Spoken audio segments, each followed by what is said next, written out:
Hello friend, welcome to my YouTube channel. आज की video में मैं आपके लिए रेलवे एलपी टेक्नीशियन एग्जाम के लिए टॉप 30 प्रश्न लेकर आया हूं, जो आपकी परीक्षाओं के लिए बहुत ही इंपॉर्टेंट है। यदि आप रेलवे एलपी टेक्नीशियन की तैयारी कर रहे हैं तो ये वीडियो आपके लिए बहुत ही इंपॉर्टेंट होगा। तो आप वीडियो को ध्यानपूर्वक देखिए, क्योंकि ये वीडियो आपके लिए बहुत ही इंपॉर्टेंट होगा। ये वीडियो का पार्ट नंबर 8 है। यदि आप 1 से लगाकर 7 तक का वीडियो नहीं देखे हैं तो हमारे वीडियो के डिस्क्रिप्शन में जाकर आप वहाँ से देख सकते हैं। ये वीडियो आपके लिए बहुत ही हेल्पफुल होगा यदि आप रेलवे एलपी टेक्नीशियन की तैयारी कर रहे हैं तो चलिए दोस्तों, स्टार्ट करते हैं सीधे सीधे प्रश्न पर। यहाँ पर आपका पहला प्रश्न दिया गया है, किसी दर्पण को दाढ़ी बनाने के लिए काम में लाते हैं? बताइए फ्रेंड। तो राइट आंसर हो जाएगा उत्तर दर्पण को। Option number A correct answer हो जाएगा। फ्रेंड, मैं वीडियो को फास्ट लेकर चलूंगा। यदि क्वेश्चन का आंसर पता हो तो आप कमेंट बॉक्स में दे सकते हैं। इसमें से कौन सही है? बताइए फ्रेंड। 1 या बराबर 1/v माइनस 1/u, या बराबर d/2, 1 या बराबर 1/v प्लस 1/u, या बराबर u प्लस v। तो राइट आंसर हो जाएगा 1 या बराबर 1/u plus 1/v। Option number C right answer हो जाएगा। चलिए नेक्स्ट। 18 आर्गन, 14 और 19 पोटेशियम, 40 20 कैल्शियम, 40। तो इसमें से कौन सा सही उत्तर रहेगा दोस्तों? ये संभारिक है कि समस्थानिक है कि समन्यूट्रॉनिक है कि समइलेक्ट्रॉनिक? बताइए। तो राइट आंसर हो जाएगा संभारिक। Okay friend, option number B right answer हो जाएगा। चलिए नेक्स्ट। निम्न में से किस उत्सर्जन से संभारिक उत्पन्न होते हैं? किसके उत्सर्जन से संभारिक उत्पन्न होते हैं दोस्तों? बताइए। संभारिक मतलब भार समान रहना चाहिए। तो राइट आंसर है बीटा कण के उत्सर्जन से संभारिक उत्पन्न होते हैं। Option number B correct answer हो जाएगा। चलिए नेक्स्ट। फ्रेंड, ये वीडियो आपके लिए बहुत ही इंपॉर्टेंट होगा, तो वीडियो को ध्यानपूर्वक देखिएगा और अंत तक बने रहिएगा। ट्राइटियम में प्रोटॉन और न्यूट्रॉन की संख्या क्रमशः होती है, क्या होती है दोस्तों? बताइए। यहाँ पर 4 ऑप्शन आपको दिया गया है। राइट आंसर होगा 1 proton 2 neutron. Option number B correct answer हो जाएगा। प्रोटॉन की संख्या जो 1 होती है और न्यूट्रॉन की संख्या 2 होती है ट्राइटियम में। ठीक है, चलिए नेक्स्ट। बर्फ के 2 टुकड़े को आपस में दबाने पर टुकड़े आपस में चिपक जाते हैं, क्यों चिपक जाते हैं फ्रेंड? बताइए। 4 ऑप्शन आपके सामने दिया गया है। तो राइट आंसर होगा दाब अधिक होने से बर्फ का गलनांक घट जाता है, जिसकी वजह से बर्फ के 2 टुकड़ों को आपस में दबाने पर टुकड़े आपस में चिपक जाते हैं। ठीक है, ऑप्शन नंबर 1 करेक्ट आंसर रहेगा। ओके दोस्तों, चलिए नेक्स्ट। प्रायः तेज आंधी आने पर फूस या टीन की हल्की परतें या हल्की छतें उड़ जाती हैं, क्यों दोस्तों? बताइए। जैसे तेज आंधी आती है तो यहाँ पर जो आपके घर के टीन होते हैं वो ऊपर से उड़ जाते हैं, तो क्यों उड़ जाते हैं? ऐसा क्यों होता है? बहुत बार एग्जाम में पूछे जाते हैं ये प्रश्न। छत ऊपर बहने वाली उच्च वेग की वायु छत सतह पर दाब उत्पन्न कर देती है तथा छत के नीचे दाब सामान्य रहता है। ठीक है, ऊपर की वायु जो होती है वो कम हो जाती है, वायु नहीं, दाब कम हो जाती है ऊपर की, छत के ऊपर की दाब कम हो जाती है, और जो टीन होता है उसके नीचे की दाब सेम बना रहता था, जिसके कारण नीचे की दाब से वो टीन जो होता है वो उड़ जाती है। ठीक है दोस्तों, तो आप इस प्रकार इसको याद रखिएगा। वेरी वेरी इंपॉर्टेंट प्रश्न है। Option number C correct answer हो जाएगा। चलिए नेक्स्ट। नेक्स्ट है आपका, रेल की पट्टी के नीचे लकड़ी या कंक्रीट की चौड़ी पट्टिका लगाई जाती है, जिससे कि क्यों लगाई जाती है दोस्तों? बताइए। तो राइट आंसर अगर रेलगाड़ी द्वारा लगाया गया दाब कम हो जाए इसलिए लगाई जाती है। ठीक है, option number D correct answer रहेगा। चलिए नेक्स्ट।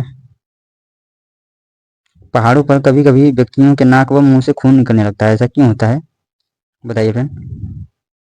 तो राइट आंसर होगा ऊंचाई बढ़ने के साथ वायुमंडलीय दाब घटता जाता है।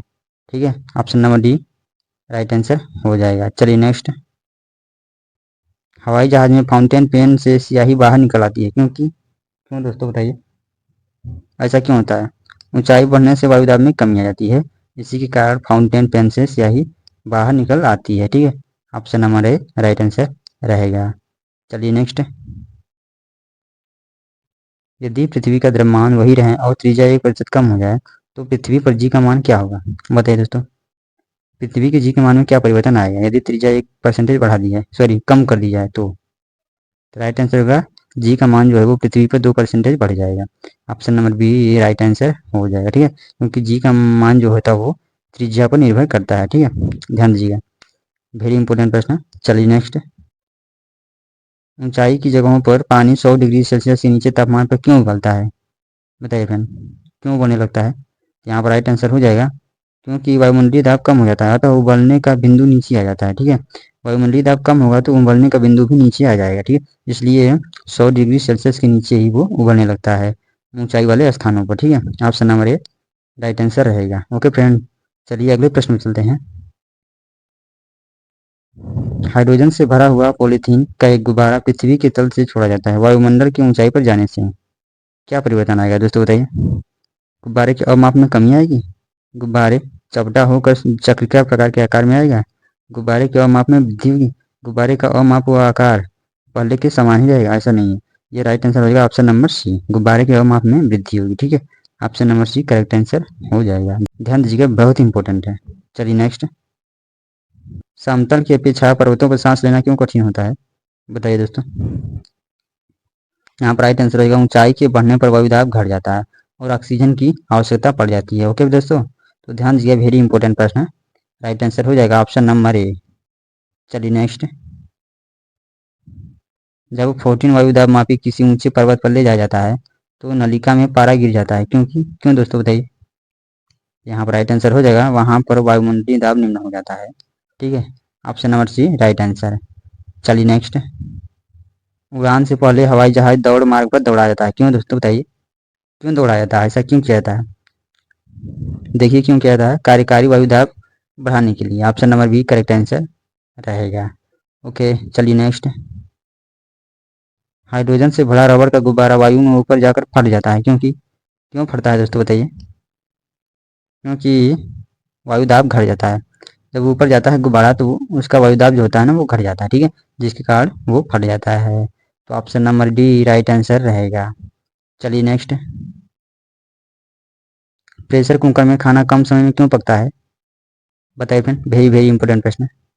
चलिए हम बताते हैं क्यों पकता है। अधिक दबाव के कारण उबलते पानी का ताप बढ़ जाता है। ठीक है, इसी की वजह से प्रेशर कुकर में खाना कम समय में पक जाता है। ठीक है, option number C correct answer हो जाएगा।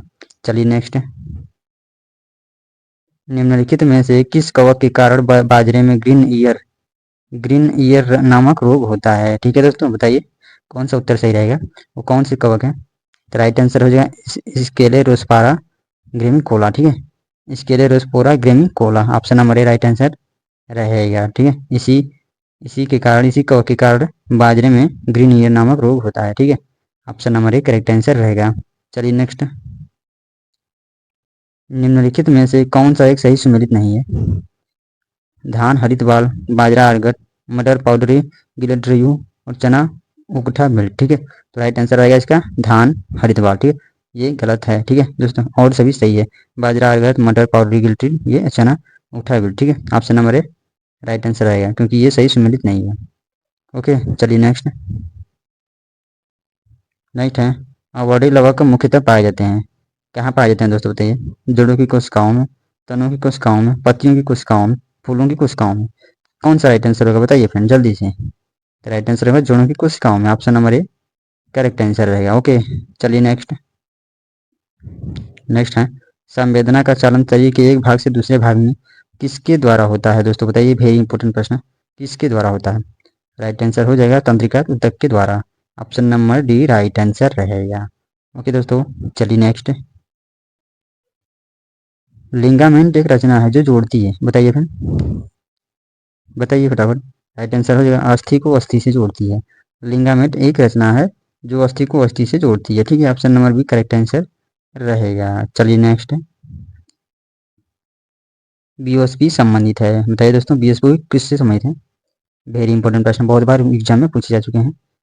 तो राइट आंसर हो जाएगा परीक्षण के लिए ऊतकों को शरीर से अलग करने से संबंधित है। ठीक है, बीएसपी का यूज किया जाता है इस प्रकार। तो राइट आंसर रहेगा ऑप्शन नंबर सी, परीक्षण के लिए ऊतकों को शरीर से अलग करने से संबंधित है बीओएसपी। ठीक है, option number C right answer रहेगा। चलिए नेक्स्ट, यदि जल का प्रदूषण वर्तमान गति से होता रहता तो अंततः क्या होगा, बताइए दोस्तों। यहाँ पर option number C correct answer रहेगा, जल पादपों के लिए ऑक्सीजन के अणु अप्राप्य हो जाएंगे। ठीक है, option number C correct answer रहेगा। अगर यदि जल का प्रदूषण वर्तमान गति से होता रहता है या होता रहेगा तो जल पादपों के लिए ऑक्सीजन के अणु अप्राप्य हो जाएंगे। ठीक है, option number C correct answer रहेगा।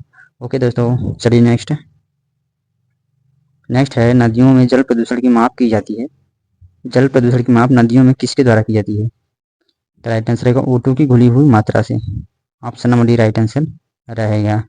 चलिए नेक्स्ट, निम्न में से कौन सी गैस वायु को प्रदूषित नहीं करती है, बताइए दोस्तों, कौन सी गैस वायु को प्रदूषित नहीं करती है? चार ऑप्शन आपके सामने दिया गया है। राइट आंसर हो जाएगा इसका CO2। कार्बन डाइऑक्साइड जो है वो गैस को कार्बन डाइऑक्साइड गैस है जो वायु को प्रदूषित नहीं करती है। और कार्बन मोनोऑक्साइड, नाइट्रस डाइऑक्साइड और सल्फर डाइऑक्साइड, ये तीनों जो है वो वायु को प्रदूषित करते हैं। ठीक है, तो इस प्रश्न का राइट आंसर हो जाएगा ऑप्शन नंबर ए। ओके दोस्तों, CO2 जो है वो वायुमंडल को या वायु को कभी प्रदूषित नहीं करती है। ठीक है, चलिए नेक्स्ट। प्रकाश रसायन इस्माग इस आम क्रिया के परिणाम है। बताइए दोस्तों, किस आम, यहाँ पर इस नहीं रहेगा, किस रहेगा। ठीक है, किस आम क्रिया का परिणाम है बताइए। तो राइट आंसर होगा ऑप्शन नंबर सी।